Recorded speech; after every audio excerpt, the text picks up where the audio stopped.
Are you feeling stressed? Are you trying to succeed but things aren't going your way? Well, here are 3 tips on how you can be more optimistic and positive about your situation in life. So why am I bringing up this topic? Why is it valuable?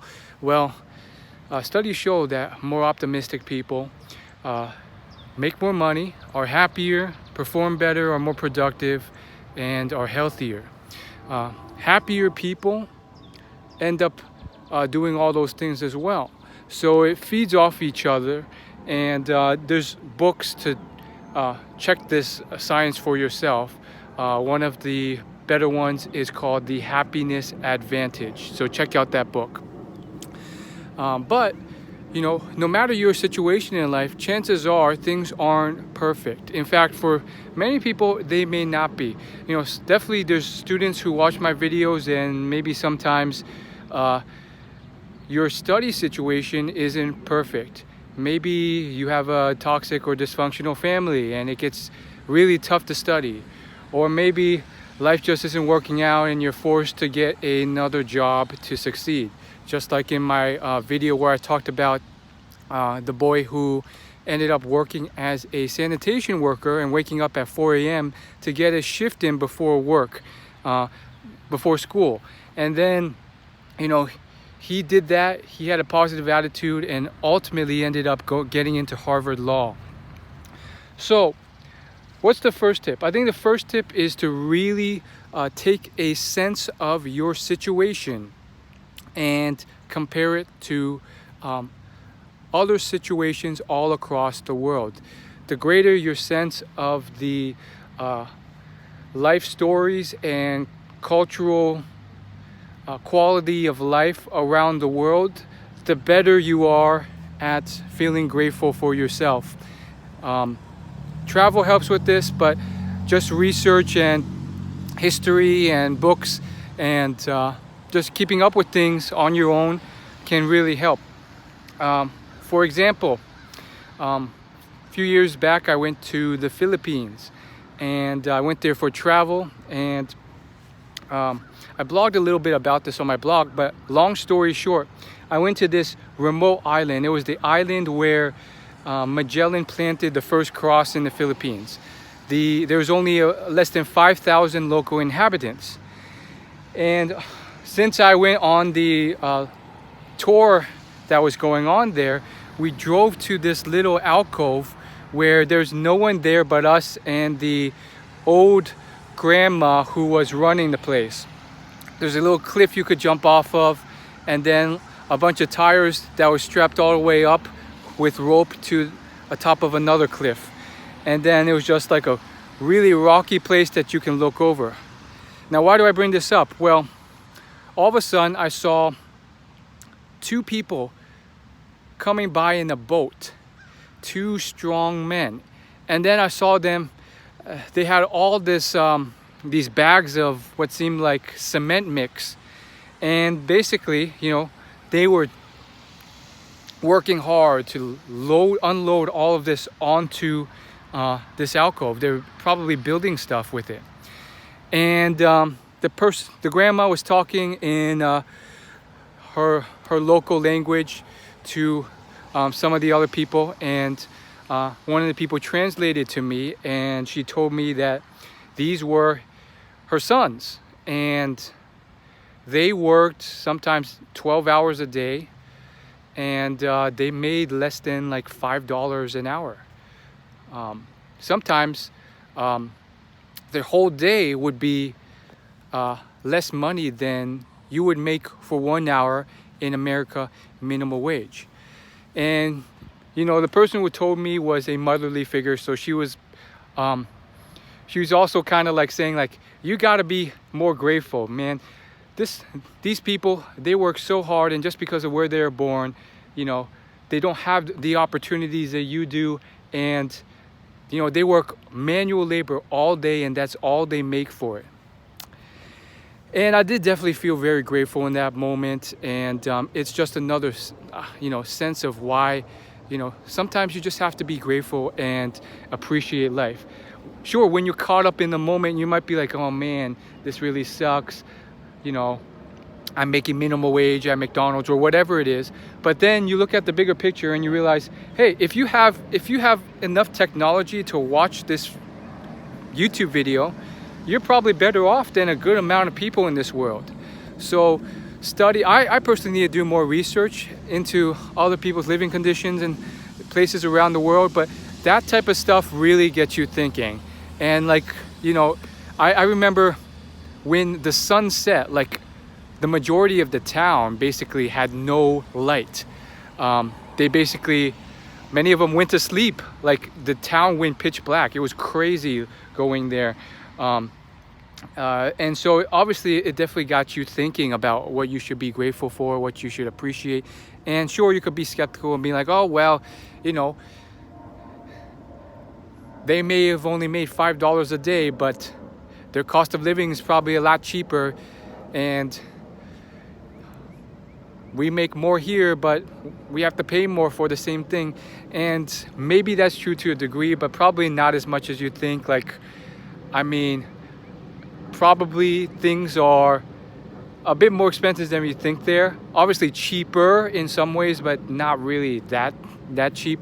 So keep that in mind. Like it's crazy how the world is.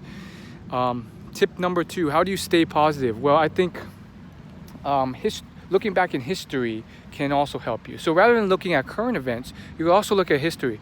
I remember one of the most positive, upbeat people I knew, who was always kind of chipper all the time. He actually ended up telling me about why he was so positive. And, you know, part of it's probably genetics, but also he says, you know, I think he came from parents who immigrated, or I think his grandparents immigrated from some European countries. It wasn't like a common, more popular European country like London or anything. It was more like a Slavic country of some sort, or somewhere around there. And essentially, he told me about how hard it was for them, and how, you know, they didn't have much money. There was a world war going on, and everything was pretty scary, and they're scared for their lives. And so he says that he always thinks about that when he's ever having a tough time, and then when he compares it to whatever he's going through, you know, it really kind of eases his tension, because nothing he's ever had to go through comes even close to what they had to go through. So I think that's really, really powerful, and so true for all of us. You know, if you look back on any of our histories, I don't care what ethnicity you are, there were wars, battles, illnesses, sicknesses. There was rape, sexual assault, discrimination, segregation, slavery. There was something. It doesn't have to be all those things, but there's stuff there that really puts things into perspective. I mean, people died in their 20s, 30s, just because, you know, if you got an infection, there was no such thing as antibiotics to get it cured. And, you know, old people were like 30 years old, and then you're dead. And you couldn't travel. There was no airplanes. You were kind of stuck in your location. And of course, the discrimination was worse. For me personally, you know, I look at all those things, but I think one thing is just the sheer amount of rape and war and lack of opportunity. Just, you know, almost any time in the past, if I was born then, you know, if I was born 50 years ago, 100 years ago, 200 years ago, 300 years ago, I mean, I wouldn't be a fraction of who I am, because the internet has really allowed me to, not just the internet, but all the new modern technology, audiobooks, online courses, YouTube, they have helped accelerate every area of my life and grow and learn new things to such a high degree that I'm 10 times, 100 times the person I would have in any other era in time. So very grateful for that, and I'm so glad I don't have to live through, you know, a more chaotic world where there's less law and order and more backstabbing, rape, discrimination, trickery, and all sorts of crap. I mean, if you read about this in history, sometimes it's fascinating, but it's also very shocking. I mean, I just finished a samurai documentary on Netflix, and man, were those times crazy. I mean, you could be living high one day, but everyone wants to chop off your head. And they were basically always at war, you know. If one tribe was successful this year, you know, the next year they could be killed, they could be backstabbed. You know, there's a lot of lust for power. Even people in your own tribe, you never knew who to trust. They could, you know, backstab you and seize the throne. So it was always a crazy time, and I'm glad I didn't have to live through it in certain ways. So tip number 3, the third and final tip to staying positive and optimistic, no matter how crappy your circumstances are. I get it. Not everyone has their perfect life. Not everyone's in a yacht. They don't have their dream business or dream job, and they can't just wake up and just love what they do all the time and make tons of money. But what you can do is surround yourself with positive people, and positive people who are still happy and positive despite having normal circumstances. That in and of itself is a reminder of so many things. When you see these people, I see these people. I know someone who is super positive and happy. It's partially her genetics, but she has a normal job as a school teacher. And when I talk to her, it reminds me about what really matters, what really brings happiness, what really brings peace. And you stop trying to worry about life to that extent. You think, okay, the simple things, sometimes just the simple things can make you happy. Whether that's teaching kids or interacting with people, or, you know, just a fun song in the air that you want to dance to. Those things are all it takes. You don't need a yacht or a million subscribers or whatever it is that you're after to be happy. So that can kind of really ground you and just give you a little shock and reminder, like, okay, chill out. If things don't work out, that's totally fine. So of course, you know, you can still strive for your goals.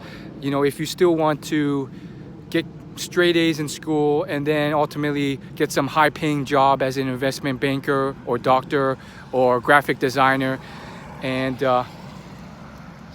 you can still do that. Enjoy the journey. If you want to work as hard as you can to make that happen, that's fine. But, you know, understand that it's just life, that sometimes bad stuff can happen along the way. Like maybe along the way to that investment banker job, for example, you have these roadblocks. Maybe you have to work in a crappy job for a few years to get to that level, or you're just stuck there because of life circumstance. I remember that video I talked about, the sanitation worker who ended up going to Harvard Law. He had to pause his time in college to go back to working as a sanitation worker because his dad had a stroke. I mean, you can only imagine the stress that could happen there. Like, oh my gosh, you know, I'm pausing my dreams. Maybe my dreams will never happen. I have to stop work and help my dad. But he did it. He seemed to be very positive about it. I don't know, you know, I don't know him, so I don't know the full story. But according to what I read on the web and his Today Show interview, it seemed to be such a inspirational thing because he just seemed so positive about the whole thing. And just remember, you know, you have a long life ahead of you. If it doesn't happen today, if it doesn't happen in 10 years, you still have so much time, more time than you think. And sometimes it's not the end. It's just a pause or a break or a transition period, or, you know, some roadblocks or hurdles along the way. If you stop thinking, and this is a quote from the billionaire Charlie Munger, if you stop blaming others and just try to switch your mindset to just think, you know, everything that's going wrong is potentially my fault. How can I fix this or improve it? It may in effect be much more productive. Now, I don't necessarily agree with taking that to extreme, because like some things are just straight up out of your control. Like, you know, if you grow up in a toxic family, or you have you know, some other roadblock, financial or or physical or otherwise, that's something that you didn't necessarily choose or control. But what you can do is have the right attitude, the right positivity, so that you make the most out of it and turn it into a productive thing, like the sanitation worker. That's all I can say, and if I learned anything, I think it's that you can be happy in the journey. You should not be so upset or unhappy along the way to some end goal. Just because you haven't made it to that millionaire status, or whatever XYZ you're looking for, and you're maybe unhappy with what you have to do now or whatever, of course, switch and find something more passionate. But along the way, you may have hurdles to finding that. And if you do, that's okay. That's part of the journey. Like, you're not supposed to just love it at all times. I don't think finding something you're passionate about, that you really make a lot of money from, it should be handed to you on silver platter, or something you should feel entitled to, but something you work for. And so you have to proactively go out and find that and work for it. But in the meantime, you may have to do stuff you don't like. And so you have to get rid of that attitude of, oh, it should be pleasure and happiness at all times, or at least find the happiness within what you do. And yes, it does suck sometimes, but have some fun. Subscribe, like, comment. I'll see you later.